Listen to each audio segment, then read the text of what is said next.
know the vibes out on this side. She's personally closed over 2,300 deals and cleared more than $1 billion in sales of over 760 agents. Her brokerage has crossed the $8 billion mark in total volume. What is your superpower, Wes? Can't outwork me. It's not gonna happen. Tell me what that punch in the face taught you in life to build the grit that you have today. And there was an accident. The bus flipped over, killed 3 of them instantly. What is the best piece of advice that anyone has ever given you? The person that says the number first in negotiation loses. Welcome back to True Talks. Today's guest is someone I have a massive amount of respect for. She got a real estate license in 2008, right as a financial crisis hit. Literally one of the hardest times in history to jump into the business. But instead of letting the market dictate her future, she put her head down and built one of South Florida's biggest real estate empires. I'm talking about Wesley Ulloa. She's the founder and broker owner of Luxe Properties. Just to give you an idea of her track record, she's personally closed over 2,300 deals and cleared more than $1 billion in sales. But what's even more impressive is what she's built as a CEO. Today, she leads a network of over 760 agents, and her brokerage has crossed the $8 billion mark in total volume. She didn't just build a career, she built a platform for hundreds of agents to win. I'm pumped to get into her story today. Please welcome to True Talks, Wesley Ulloa. Wesley, I am so excited to have you here today. And I can't even believe that you're here. And this is the reason why we built this podcast and did this, to have people like you here. And when I was having you here, I was thinking about what am I going to talk about the story of how Wesley came into the picture. And I go back to 2019, 2018-ish. And I remember that starting my home inspection company, I need to work with agents. And I saw your brokerage. I was so impressed with what you were doing. But what I noticed was that your brokerage was full of millennials and people my age that would appreciate technology and everything that they were doing. And I wanted to work with you guys. And I remember the first agent that I ever worked with was Victor. And I wanted to work with you. And I would go to your office and I would try to visit and try to get presentations. And I remember the lady at the front, Tanya, would be like, nope, you can't come in here. Nope, you can't come in here. Nope. And I just kept getting rejected. And I'm like, oh no, she doesn't know who she's in for, right? And I would come back and I would get my faces, door closed in my face. Then I started doing shock and awe packages for agents when they would work with us. And we would mail it to the office. And next thing you know, I get a call. Hey, Louis, we don't want your packages here. And I'm like, bro, why am I getting rejected so much? And little by little, I finally got a meeting with you. And I remember I'm on my way to get to the meeting with you, and I get a call. Meeting is canceled. And I'm like, geez, I felt like this small. And I remember talking to my business partner and him telling you, this is amazing. I said, why? Because rejection is hard, right? Yeah. Because that means that she doesn't just let anybody in. And when she lets someone in, it's harder for her to let someone go. And that there kept me persistent. And look at us today. We've done over 1,000 inspections with Luxe. We've worked with hundreds of your agents. Everyone loves us. And I have you sitting here in the podcast today. And I'm so excited to have you. And I think that rejection and persistence is something that is built into the DNA of an entrepreneur. Yes, for sure, 100%. Now, do you think that DNA of an entrepreneur is something that you're born with or something that you kind of develop along the process? Well, I will get to that question, but I do want to say thank you for having me. That story sounds very accurate. Sounds like something that I would definitely do. But I do want to say, I am very strategic with who we partner with or who we do business with, because I think it's really important with who you keep around. You got to be around high value people that are going to help you grow, that are going to make sure they're providing value to not only your business, but your clients. And I want to say that TrueView does a great job at that. Thank you. You've been a great partner. So here we are, I guess, 6-7 years later. And looking back on the last 6-7 years, we have both grown quite a lot. From where the brokerage was and also where your business was. So it's really impressive to see that growth. And with that being said, being an agent, being a CEO, being a broker, or wherever you are in this world of business, yes, you have to be able to deal with rejection. That is an everyday thing in sales and in business. And it's part of what makes you stronger. You know, there's nothing wrong with rejection. I think people fear it, and it is actually giving you clues of what you need to be a better individual. So I think it's something that's definitely in my DNA, and I think every single person has it. It's a question, are they taking it out of themselves? Are they getting that strength and that resilience, which is something you clearly demonstrated with how hard you fought to get inside Luxe Properties. So kudos to you on that. And I thank you for that. I thank you because I didn't know I had that. Yeah. And because of that, I developed it, that I've used it so much in my career. And I thank you for doing that. It taught me that persistence. And I also think that entrepreneurs, I think they're born with a certain entrepreneur DNA, and it gets developed as you go through the things that we kind of just talked about right now. I think people don't realize what they actually have inside of them, right? And I agree with you, right? I think the environment that they're in, the people they surround themselves with really dictates where they're going to go. So it prides me to let me know that I influenced you, even if you weren't in our brokerage as an agent. So that, that's always my goal. How can I help people? How can I make people better? And how can I make sure I'm aligned with the right individuals and good, high quality people? And high quality people, I mean by like integrity. So that's why we're sitting here right now. Yep. Yeah. And we never had a meeting. I never walked in your office, had a meeting, but here we are right now. Yep. Right. You see how life goes. Even if you don't get that meeting, that sale could still be there. That opportunity could still be there. But if you give up and you get prideful, then it goes away. And you know what somebody once told me? Louis, pride doesn't make you any money. Nope. Neither does ego. Yep. Neither does ego. So I'm with you with that. I always put that on the side. I say, everybody, check your ego at the door. We're here to do work. We're here to make money. We're here to do good things. Absolutely. And I know that you grew up in the record industry. Your dad had record labels, record stores. You were around that life. That must have been pretty cool, right? I did grow up in a really unique environment. So I guess that's where I took that, and the environment that I grew up in was so cool that I kind of modeled my business around that. So I grew up, my dad had a record store. So he had record stores all throughout South Florida. Some people don't know what that is anymore. No, I know. That's why I'm like, my daughter has no idea what that is. Like now it's like all streaming MP3s, but yes, record stores did exist, and now they're making a comeback, funny enough. But he had a CD and record shop, and it was the coolest thing. And I remember just being young and being able to walk in there, and he had all these young, cool kids working there, and just music playing every single day. If you ever walk into a Luxe Properties office, there's gonna be music on. That's true. Yes. There will be music on. Like, that's one of my rules. Like, we need music on because it creates a vibe. It creates an experience. I agree. So that is one of the things. And on top of that, just like the people you're around. So I grew up walking into these record stores and being able to just one day casually meet like Steven Tyler from Aerosmith. Wow. Or like my dad would have like Marilyn Manson come in sometimes. My sister met Milli Vanilli. Like, it's cool, right? You're young. You're impressionable, but it was also the culture that he built, seeing that firsthand and how he was able to create that in the industry. And I just wanted to replicate that. There was challenges along the way for him, but regardless, it really instilled in me, you need to be around the right people, you need to work hard every day, and you could create something really awesome in turn. Wow, that's so cool. Like growing up and saying, my dad, he has like all these rock stars and people showing up and I'm meeting them.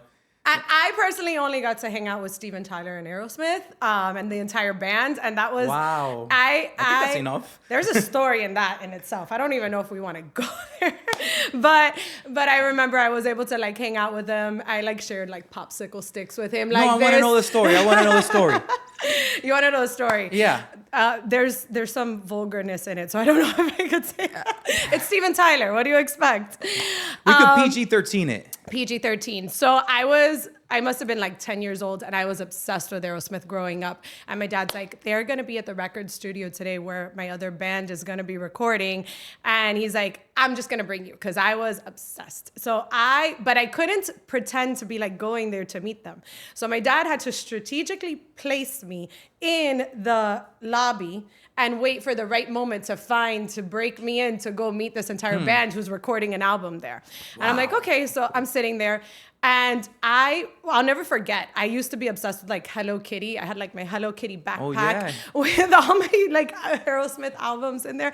And I'm just waiting there and I see Steven Tyler outside of the recording studio. This was Criteria Recording Studio, which is like Hit Factory now, the biggest recording studio in the nation, or I don't know if it still is. And I'm sitting there as this 10-year-old and I see Steven Tyler and I'm like, I get so nervous. And I see him and he's on the phone and he's like screaming at somebody. And he's like really being like really upset and loud. And I'm like, oh my God, maybe I'm not gonna be able to meet him. And I was just very nervous at that moment, sitting there. And then in walks in Steven Tyler and he stops and he stares at me and he's like so nice. He's like, huh? Hi, how are you? Oh my God, I'm so sorry. He grabs me, takes me to the back where that's not the vulgar part.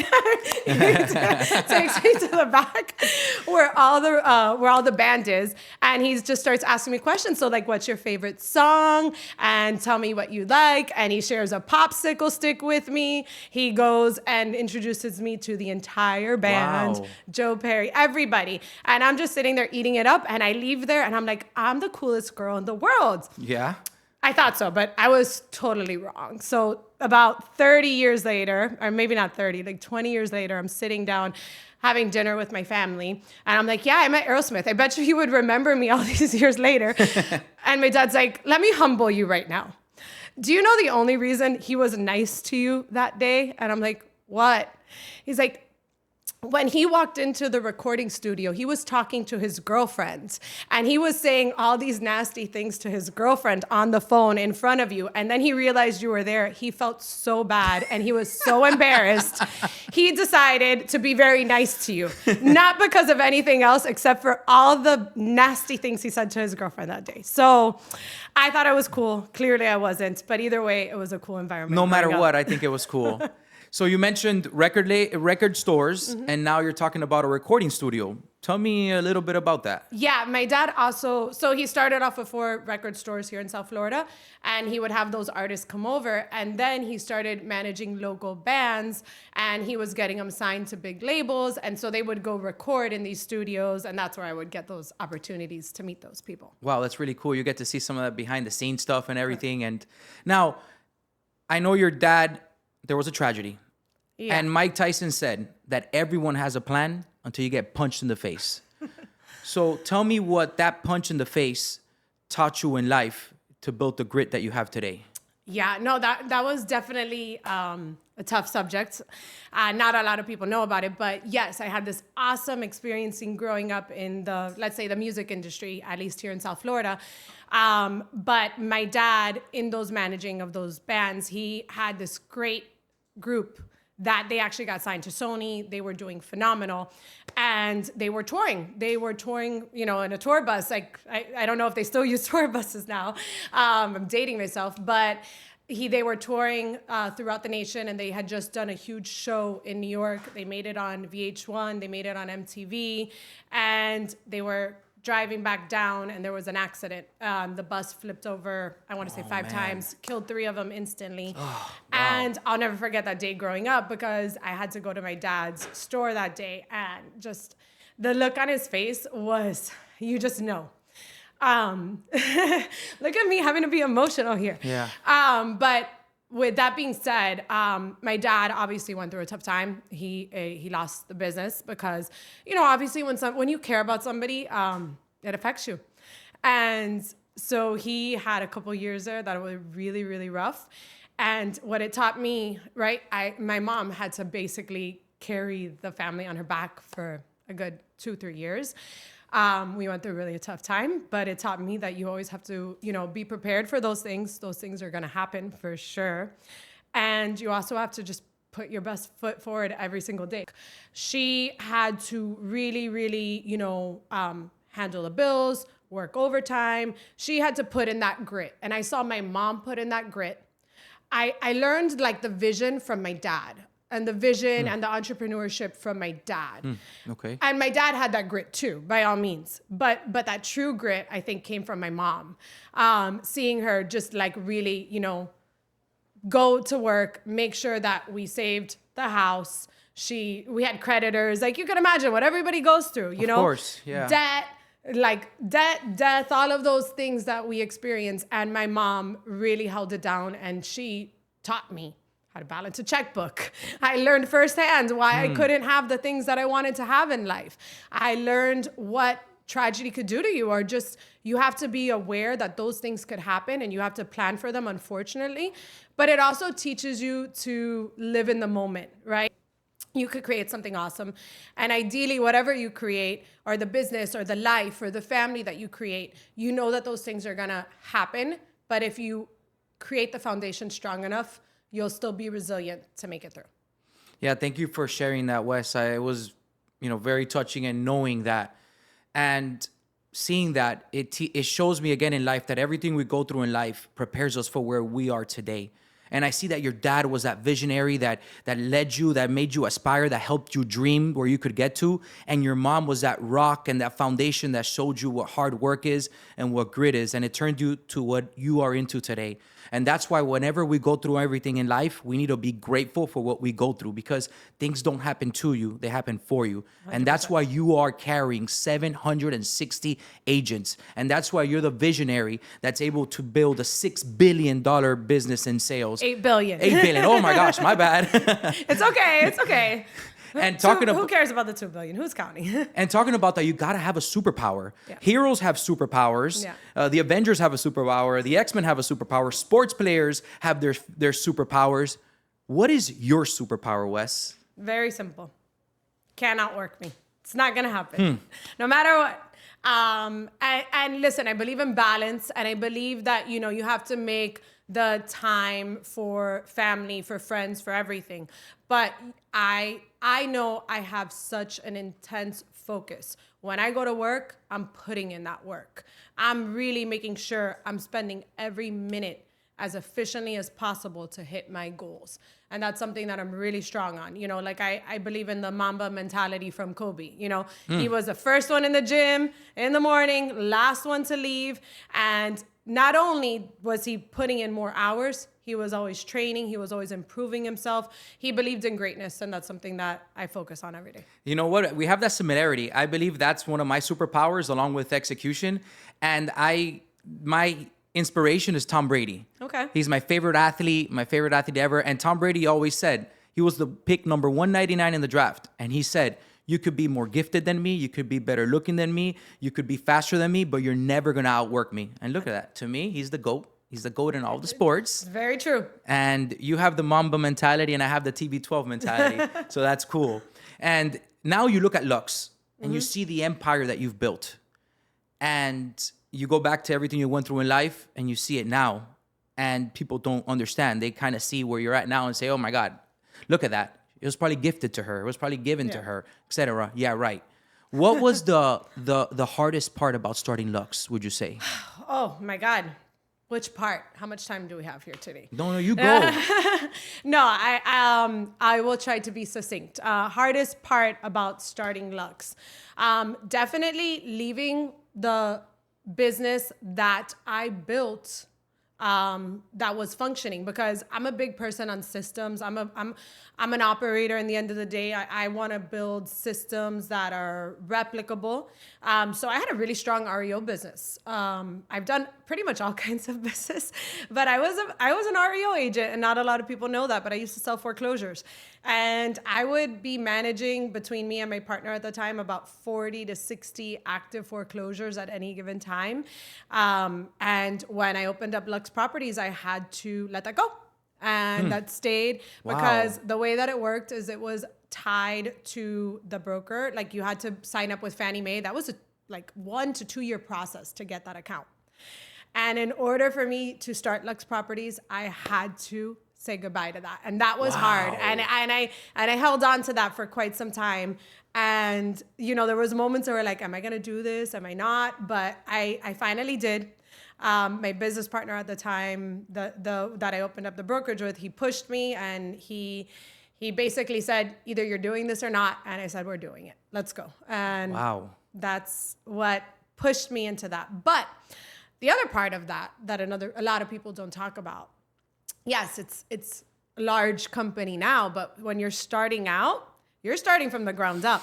And I will talk about that I had to take a major pay cut for, I want to say, like 3 years. I'm glad you're saying that. Well, and not to discourage anybody from doing it, it's to prepare. It's reality. Yes, because I was selling real estate and I had all this income as the commissions coming in. But in order for you to go to the next level, sometimes you have to, I don't want to say take a step back, but you have to adjust. And in that adjustment, my income went down to the first year. And I supplemented it in other ways, buying properties, selling properties. But my income went down, like, I want to say like 70%. Because you're investing in the brokerage, you're no longer selling like you used to sell, and you're investing in the agents and building that. So for the first, like, I want to say like 5 years of Luxe Properties, I was just investing in the foundation, in the team, in the staff, in the agents to build or start the building process of what it is today. When I sit here with people like you and I hear these stories, it brings me back. Like, everyone's story is kind of so intertwined. I remember I was doing inspections for Citizens Insurance, and I was doing about 40 inspections a week. And I remember I went from making $114,000 working with Citizens as a home inspector back in, we're talking about 2013, 2014, which was pretty good money. I was doing really well. And to then my first year that I started TrueView, I made $38,000. And it hurts. And I was going through a divorce. My car got repossessed. I didn't have money to pay my rent. I had to forget about living paycheck to paycheck. I lived inspection to inspection. And during those moments, what your mind tells you is to quit. Yeah. That's it. Hey, let me just go work for another brokerage. Let me go back to doing REOs. Let me go back to doing something else. And that's where you have to lock in and continue moving forward. And today, I built a multi-million-dollar home inspection business. Yeah. I'm going to keep it real with you, though, too, on top of it. Like, I'm laughing because it's so similar.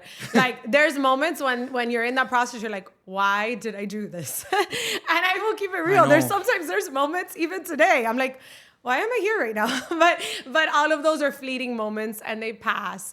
But as you grow, we get different problems, right? The lawsuits, then those are the moments you're like, but you just take it. And you just keep going, and it is, it's life, right? The bigger you grow, the bigger the problems are gonna be, and I think people don't realize it.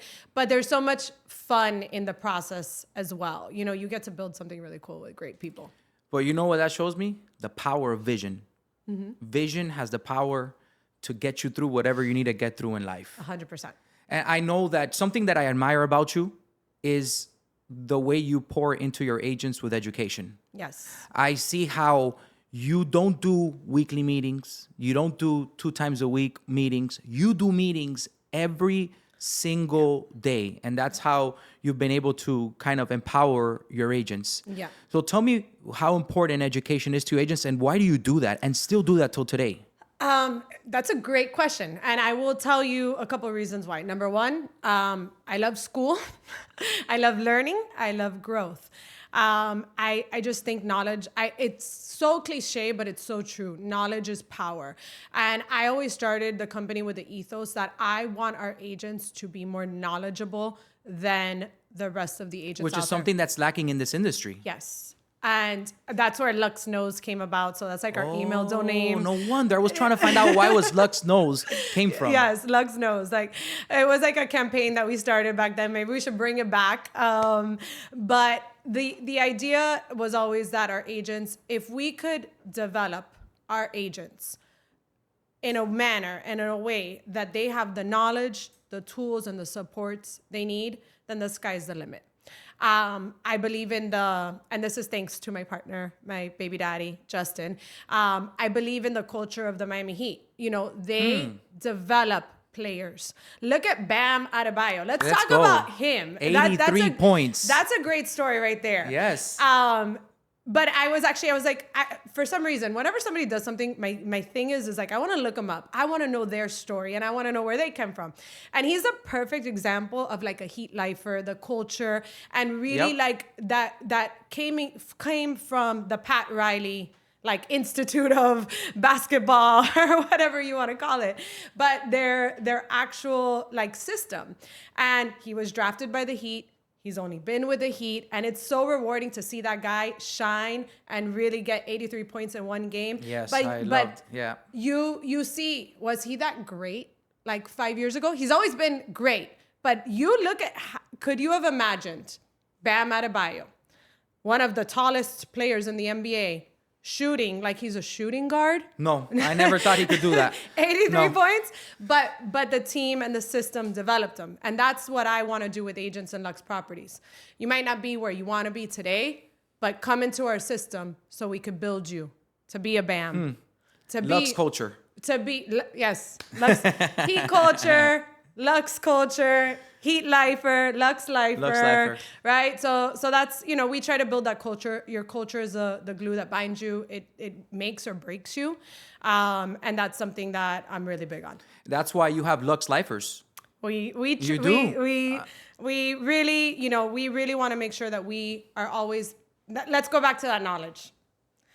If you're not growing, you're going to find another place to grow. It's true. So you got to make sure that you're watering your grass and those people are able to flourish. And that's what makes things special. And I know that when you have all of these big studs on your team, you need to find ways of feeding them. Because me as the owner of my inspection company, I'm growing and I need to make sure that their calendars are full so they don't go looking elsewhere and keep them satisfied. And I know that you were the pilot, I believe, of the Zillow Flex program. Correct. What made you want... Well, the Zillow Flex seller program, but yes. So what made you want to scale your business that way, and what did it do to the growth of your company? So there's a lot of points to touch on when it comes to that question, but I'll get to the Zillow part now. But when it comes to scaling a business, it's more about not necessarily feeding them. It's more about creating the environment that they could learn to fish. Right? Okay, I like that. So it's more about giving them the fundamentals they need so they could know how to cold call, so they could know how to use their database, so they could know what they need to do on a daily basis. So God forbid if something ever happens to me, they're going to be self-sustaining, great agents. So we build that foundation for them. We give them the fundamentals and the skills that they need. So yes, there is a portion of our business that we get from Zillow, but we use that as a supplementary role, right? Okay. We want our agents to stand alone on their own, to work their database, to work their sphere, to work their farm. So they're generating business, so they're fishing, not being fed. But we do know that real estate is very cyclical. It is also not always super, how would I say this? I don't want to say dependable, that you can't always have your pipeline full until you get to that top producer level. So we use Zillow as a supplementary role in that place to help those people, to make sure that they always have a deal and that they're always closing a deal a month. So if something in their sphere dries up, right, they have another resource. So it's a resource. They have a well, yes. Another river where they could get water from. Exactly. So that's really what it is. So we actually have a 3-tiered system that we teach. We teach them to work their sphere, their database. We teach them how to get team leads, miscellaneous leads, Zillow leads as a supplement while they work on their farms or the business that they want to generate on their own, because that takes time. So we actually have a process that we preach, or that, we educate our agents on to help them succeed. But we want them to fish on their own. Good. Yeah. And what happens when an agent is not fishing on their own, where they're just depending on what you give them and they don't want to go fishing on their own? Oh, I mean, listen, there's a million different ways to make money in real estate. Let me tell you that. There is a million different ways. And there are some people that like that. There are some people that don't want to go out there and ask for business. So it might be a good fit for them. We're still going to try to develop that skill because we need to have that skill, and we're going to reinforce it, right? Because it's diversity, right? You can't have all your income coming from one basket or from one area, right? Yeah, that's very important. So we preach it, but if they're finding success, we don't want to break up that success either. We want to build on that foundation. Of course. And I know you're big on heat culture, AKA Luxe culture. Yeah. You have offices in Homestead. You have offices in Kendall, Coral Gables, Midtown, Broward, Orlando. I don't know if I'm missing one, but I'm by 7. Pembroke Pines? Did you say Pembroke Pines? Yeah, I said Broward. Okay. Pembroke Pines. Did you say Dayland? Dayland, Okay. 8. Yeah. I lost. 8. No, I'm not gonna say that. But I wasn't keeping track of every single one you said. Midtown, Aventura, Yeah. Orlando. Oh, Aventura. There we go. Okay. So like now, I being from personal experience, Yeah. when you're going into different markets and people are away from you, Yeah. it's hard to keep the culture. How do you keep your culture or manage to keep your culture and spread yourself in all of these different markets and offices without losing that Luxe culture? Leadership team, for sure. We have the best leadership team. I have to say, our leadership team is top notch, and that's composed of some of our best agents, some of our best managers. They step into the role in different ways, but like Bianca Guevara is a great example. She is exemplary in everything she does. She leads with integrity. She leads with hard work. So she is a great example. Denise and Steven Uyema, you know them. Not Steven Uyema. Denise Uyema and Steven Vivar. I don't know. They're just kind of like tied at the hip at this point. Yeah. Same thing, you know, like their integrity, that you know those people. So once you have your culture and once you have your values, the right people stick around, and you just got to build them up. And you got to put them in the right position. And I could keep on, you know, from Sam to Justin to Jennifer to Brian to Catherine. Catherine's the chair. She's going to be chairwoman of Miami Realtors. Yep. They're like another high value, high integrity person. And Deanna over there in Orlando, we can't forget about you. Who am I missing? DK and Homestead. DK and Homestead. Priscilla, like, you know, she is one of the hardest working and funnest people I know as well. Am I missing anybody? Sorry, I'm giving like shout outs now, but I think you know them all at this point. Of course, I do. Yeah. They need their flowers. They really hold it down. If it wasn't for them, it wouldn't be possible. So I could do my part. I got to pour into them. They got to pour into the agents. Agents got to pour into the clients.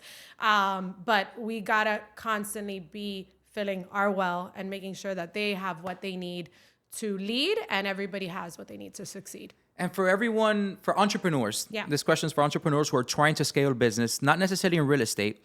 What is one thing that that you learned the hard way that you could give them advice on for them not to learn the hard way? The one thing that I learned the hard way for sure is who you partner with matters. I had a business partner when I started the brokerage. Didn't work out. That was like a divorce in itself. I think this is a great way to look at it. People partner up with people that are just like them. And they don't really analyze what my personal strengths and weaknesses are and what are others' personal strengths and weaknesses and how everybody's seat at the table has to contribute, right? Yep. And that's not to say that that was the case with my business partner, but you know, there was a difference of management style or who was doing what, and we split up. That was a divorce in itself. But I ended up with a company. There was a process with that, and I ended up with a company. I ended up buying him out, and here I am today. So, you know, I would definitely, you know, make sure that you look at yourself, always be doing a SWOT analysis, but also looking at your mindset and managing your mindset. I didn't realize when I started the brokerage that I had some limiting beliefs that held me back. And I think, you know, we always are going to have some beliefs, right, that are going to creep up for us. And I think, you know, that self-awareness is so important. If you want to start in business, make sure you really know who you are and what you're trying to achieve, because the more you have that foundation down packed, so good, you're going to be able to grow, and you're going to be able to really know where you're providing values for other and where you are entering the marketplace. Because I don't think people should just start a business just to start a business. You should start a business because you want to help impact other people's lives. You want to do good work. You want to make a difference. And I truly believe, and I have every day that I wake up and every day that I go to bed, that if you do the right thing, you do right by others, you don't pay attention to the money, that money's gonna come. If you're just doing it just to make $1, That is so true. People know that, people feel that, and you're gonna repel people. But when you are really focused on doing that work and giving somebody more value than they even thought, over promising, not over promising and under delivering. We want to under promise and over deliver all the time. We want you to have the best experience possible. We want to wow you every step of the way. Money is going to come. Money is going to come. The referrals are going to come. When you're focused on just the profit, you're never going to make it. You'll make it for a short time, but it's not going to last the long run. It's not going to be sustainable. And it's good what you said about business partners, because I know so many people that they just start a business and they get with any person as a business partner just because they have money or they're investing something into it. And it's like a marriage. And you mentioned the word divorce, and it's true. It's like a marriage. I have a business partner. My business partner, Jonathan, was my mentor at church, my best friend till today. When I married my wife, Katie, he was the person that married us. So we have that brother type of relationship. And when we are in our coaching community, we're one of the few business partners that people look at us and say, like, you guys are one. Yeah. And I said, yeah, we're like a married couple. Yeah, we share bank accounts together. We share our life together, you name it. And then, but the beautiful thing about your business partner is that we use the EOS system. I know the EOS. The Entrepreneur Operating System, for those that don't know, in our business. And so there's one that's the visionary, and there's always one that's the integrator. Yep. And in my business, I am the integrator role, and my business partner, Jonathan, is the visionary role.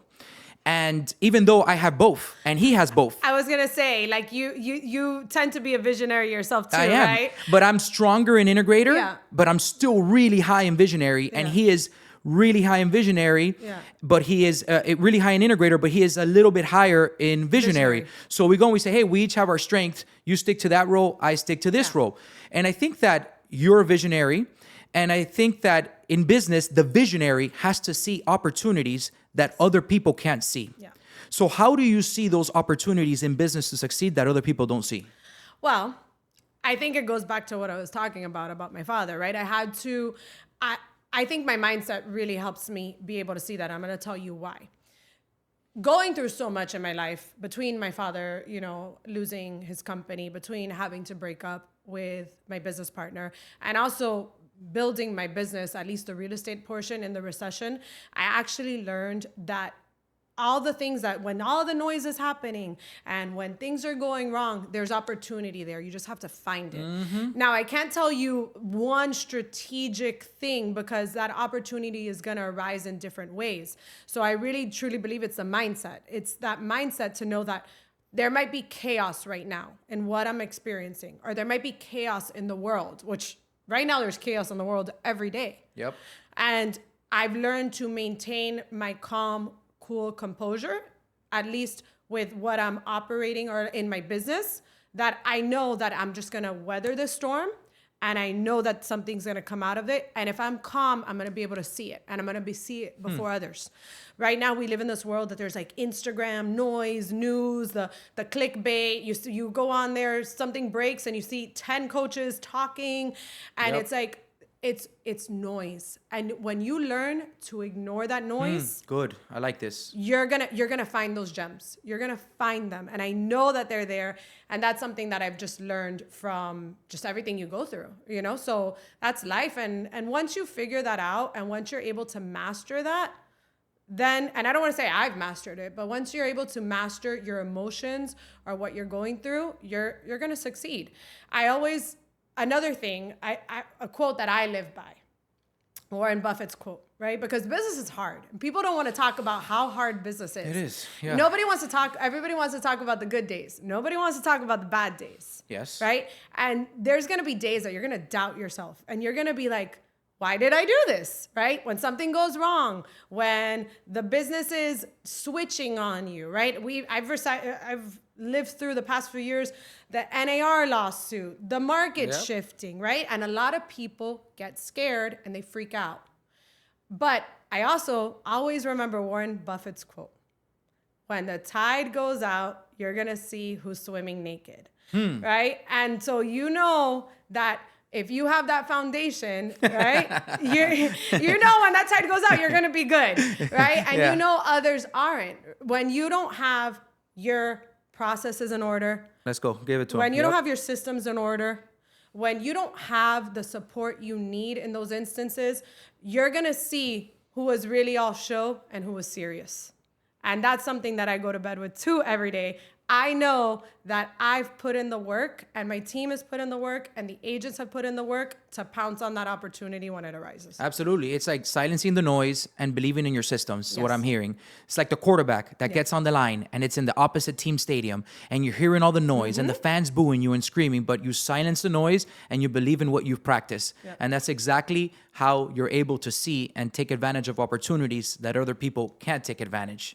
It's funny you say that. When you talk about game-winning like plays, or when you interview the players that like shoot the game-winning shot, they always say the same thing.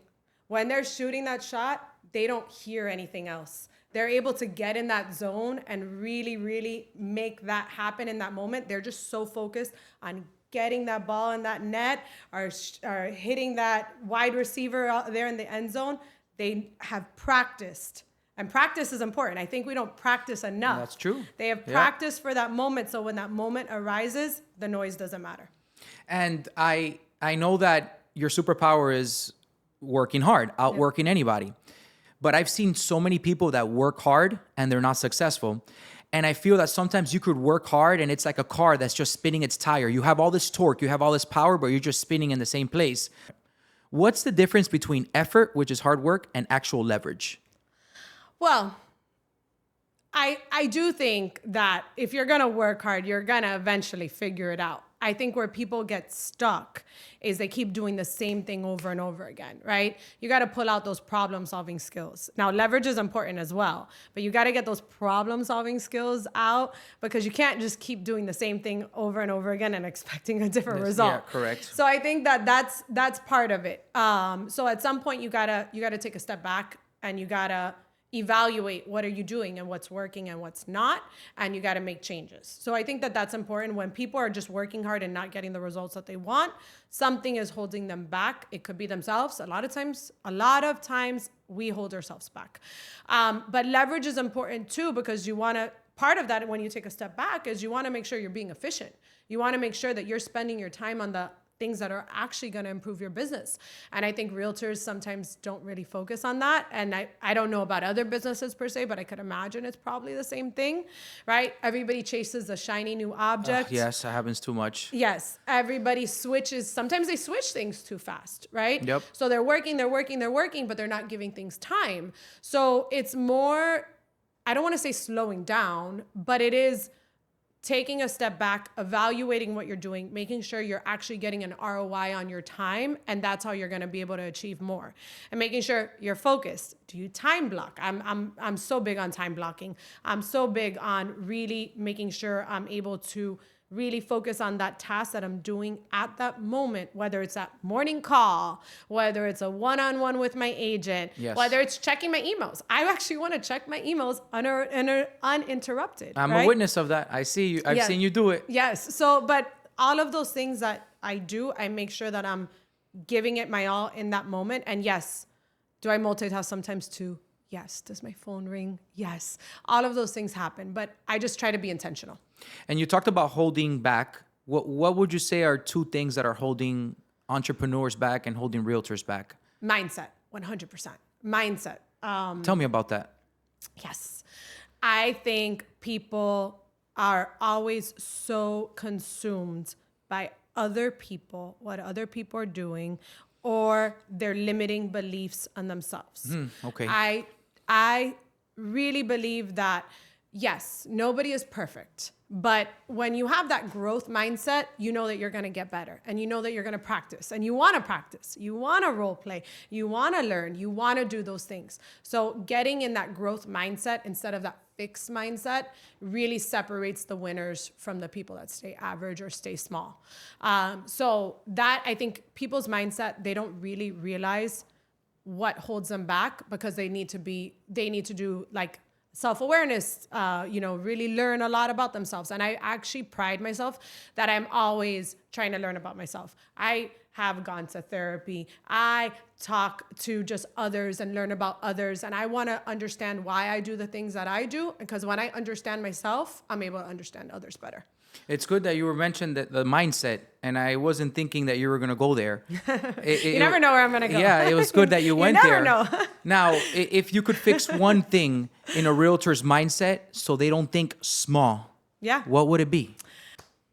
I would tell them that they are capable than so much more than they think they are.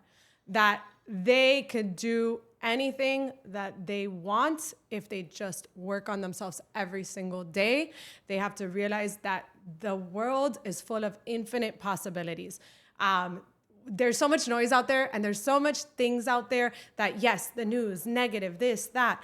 And we need to focus on the positive. We need to focus on our goals. We need to know what we want.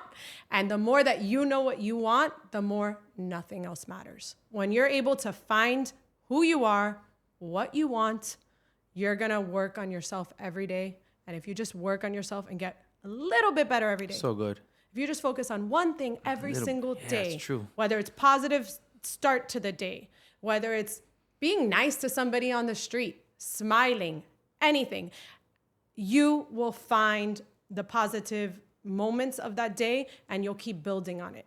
And it just takes one little thing or one change or one thought to then create that effect in others. Not only in yourself, in others, and in your interactions with others. So once you start realizing that this is an awesome life we live, you could build a business, you could build the family of your dreams. Doesn't matter where you are, doesn't matter what you've gone through, there is something out there for you, and it's bigger than you've ever dreamed. Yep, I agree. And I would say also, I would add to this, like, bet on yourself. Yeah. No matter what, I always bet on myself, no matter what. Invest the money, invest the time, do everything you have to do. No one else is going to bet on you if you don't bet on yourself. And that's what takes you from having that small mindset to that big mindset. Because if you have a small mindset, you're not betting on yourself much. That's how much you believe in yourself? No. I believe in myself much more than that. And guess what? If I don't get to where I need to go, I'm going to shoot so high that I'm going to get somewhere in the vicinity. Yep. And that's going to be good enough. Give me a chance, and I want to take that game-winning shot. And I want to make sure that I'm in a position to win. So I'm with you. Always bet on yourself. Bet that you could do it, and bet that you could make it in. And that's it. Give me the shot. Yep. Now we're going to get into rapid fire. And I think this is going to be fun with you.